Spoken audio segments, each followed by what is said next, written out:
Байларға және бай болғысы келетіндерге Алла Құранда керемет оқиға айтқан. Мұса алейхиссалам заманында Харун деген бай патша болады. Мұсаның ағасы Харунмен шатастырылмайық, оның ағасы Харун, ал бұл бай патша Қарун. Ол өте бай болатын және көп шектен шығатын. Оған қандай байлық бердік дейді да Құранда. Тіпті оның қазынасының кілттерін бір топ жігіттер әрең көтеретін. Қазынасын емес, қазынасының кілттерін. Оған өзінің қауымы мақтанба, Қарун мақтанба, Алла тәкаппарлап жақсы көрмейді. Одан да Алланың берген жақсылығымен сен ақыреттің жақсылығын, ақыреттің сауабын іздесеш, сөйтсе ол мал дүниесінің зекетін, садақасын бермеген, просто жинай берген. Адамдар оған айтты: сен ақыретіңді ойла, ақыретіңді үміттен, бірақ осы дүниені ұмыт кетпе дейді да. Ол не деген сөз? Ақыретіңді ойла деген не деген сөз? Сен бүкіл мақсатың, ойың, үмітің ол ақыретте болу керек. Ал осы дүниені ұмыт кетпе деген, бір адам кеп саған, мынандай тема шығып тұр, ақша жасайық, жұмыс жасайық десе, жоқ, мен тек қана ар жақ, бұл жақ вообще маған қызық емес деп айтуға болмайды.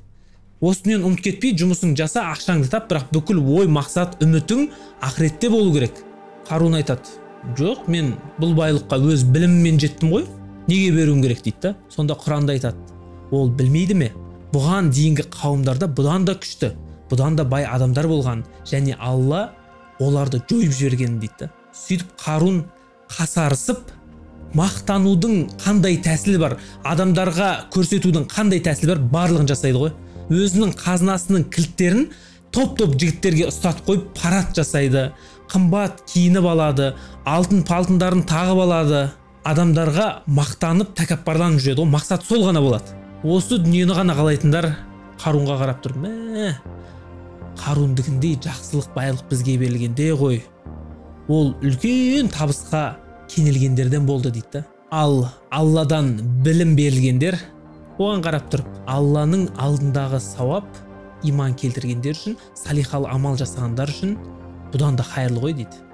Бұның істеп атқан имансыздықтан, Алланың бергеніне шүкірсіздіктен ғой дейді. Ал ол жақсылыққа бұндайлар емес, сабырлылар ғана жетеді дейді да. Кедейлікке сабыр алғандар, байлықты көтере алғандар, сынаққа сабыр еткендер, атаққа сабыр еткен, жалпы сабыр еткендер ғана жақсылыққа жетеді. Өте бай Қарун шектен шықты, мақтанды, масаттанды, білген істеді, шық бермес шығайбай болды. Өзім таптым, өзімнің біліммен таптым деп мақтанды.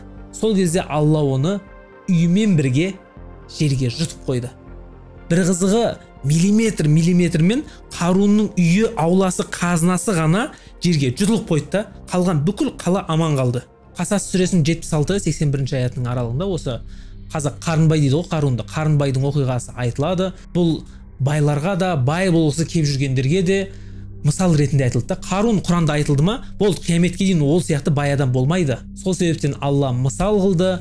Байлар, бай болғысы келетіндер масаттанса, тәкаппарланса, бөліспесе, зекет садақасын бермесе, ақыры не болатынын көрсетіп қойды. Енді Қарынбай сияқты оның үйін жер жұтып қоймаса да, жұт жеті ағайын дейді ғой. Бір жамандық келіп отбасын алып кетеді, бір жамандық келіп денсаулығын алып кетеді, бір жамандық келіп ақшасын алып кетеді, бір жамандық келіп өзін алып кетеді. Өзімнің біліміммен жеттім, өз қабілетіммен жеттім деуге болмайды. Ол қабілетті де, білімді де берген Алла. Алла адамға бір нәрсе бергенде не істер екен деп береді.